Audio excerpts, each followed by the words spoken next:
You don't have to do it all, and you definitely don't have to do it all perfectly, even if your brain tells you that you do. You're listening to Overwhelmed Working Woman, the podcast that helps you be more calm and more productive by doing less. I'm your host, Michelle Gauthier, a former overwhelmed working woman and current life coach. On this show, we unpack the stress and pressure that today's working woman experiences. And in each episode, you'll get a strategy to bring more calm, ease, and relaxation to your life. Friend, hi. I'm going to start off today by being straight up with you and tell you that as of yesterday, described myself as hanging on by a thread. And you know what that has to do with? It has to do with the month of May. There are so many additional things that I have to do and that I'm sure you have to do too. I made a post about this because I counted and there were 16 additional things to my already full schedule that I had to do in May. And everyone who replied echoed the same sentiments. So we are not imagining it.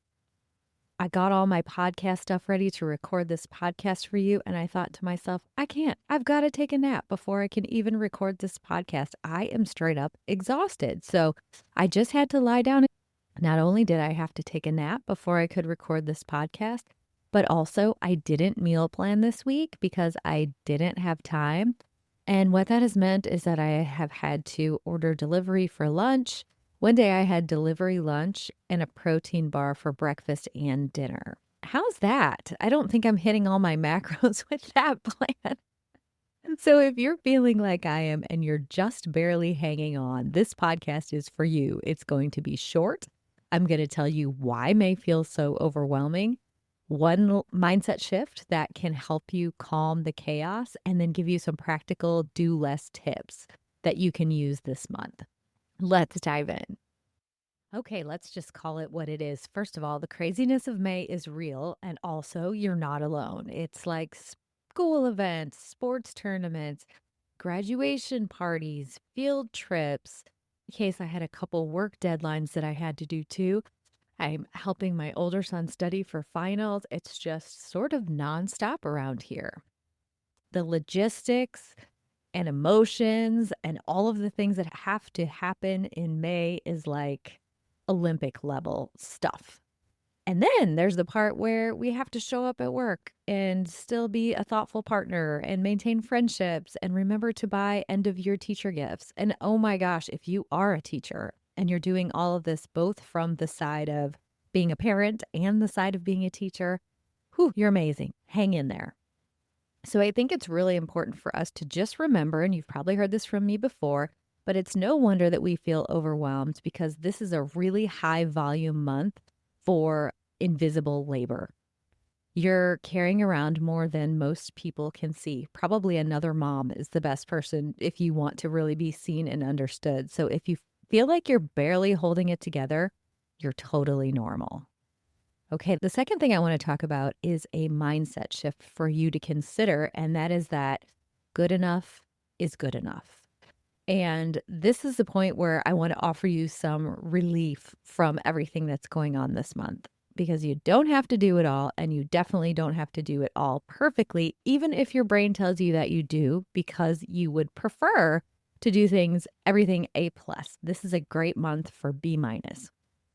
What I see in my coaching during all the months, not just May, but if we have a thought like I have to do all these things and I have to do them perfectly, it leads to overwhelm 100% of the time.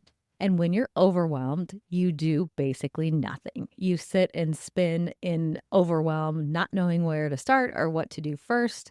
And often we have negative self-thoughts in that moment. So in order to avoid that feeling of overwhelm, changing your thought, and this might be an unconscious thought that you're having, but I have to do all this and I have to do it perfectly, to doing my best with what I have today or doing my best for today is enough. Let me give you some specific examples of where you can do B- work and still get the thing done. So I have a special person in my life who's graduating from college. She was our nanny for like 8 years. She's one of my best friend's daughters, and she's graduating from college, and I'm ultra, ultra proud of her. And I had this idea to get her like a cool leather work bag with her initials on it. That just sounded like the perfect gift for her based on what I know about her. And then as we get closer and closer, I'm thinking it's too late to order anything that's personalized. Then I was like, maybe I can go somewhere and just buy it. No, I can't go somewhere and just buy it because I don't even have time to do that. So what I ended up doing is when I was taking my nephew to Target to buy him a present for his birthday because he wanted to pick out his own present, I bought a graduation card and I went to the ATM at Target and I got cash. And I am going to take the time to write her a really heartfelt note about how proud I am of her. And I'm going to throw some cash in there, and that's going to have to be good enough. And she's still going to know I love her. And even though it feels uncomfortable to me, because I would really rather have gotten her that other thing, giving her the money and writing down my special words is enough. So where can you do something like that? Where can you downgrade your effort? The third thing I want to say is a strategy that I recommended in my newsletter a couple weeks ago, but just in case you don't get my newsletter, you should. If you don't, it's called Simple Sunday and it gives you good tips for the week. So sign up. In the show notes, I'll put the link, but sign up for that if you don't get it. But if you did get it, you probably read it at the beginning of May and you might have forgotten the suggestions that I gave you. So I'm just going to remind you or tell you for the first time. Here's what I suggest you do. Look at your calendar for May. Literally write down everything or highlight everything on your plate this month that is above and beyond your normal schedule.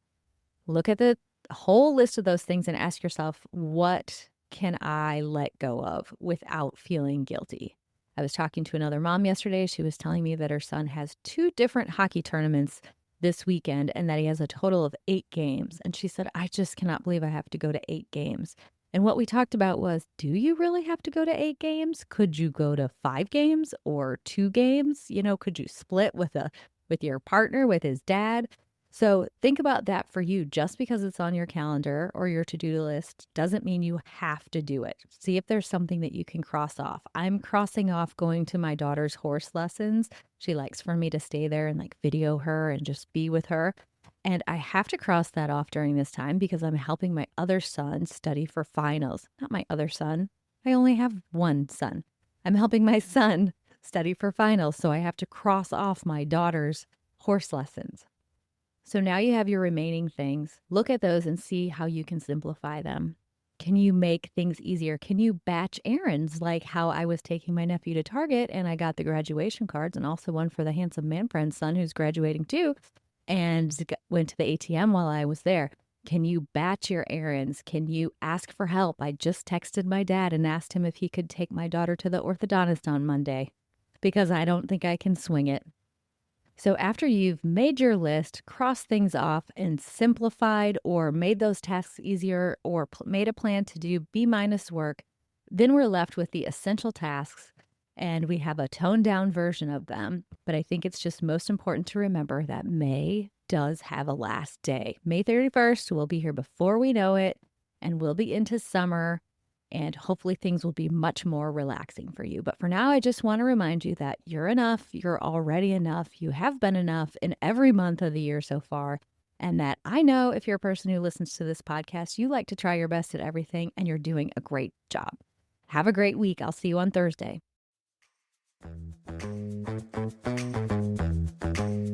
Thank you for listening to the Overwhelmed Working Woman podcast. If you want to learn more about my work, head over to my website at michellegothier.com. See you next week.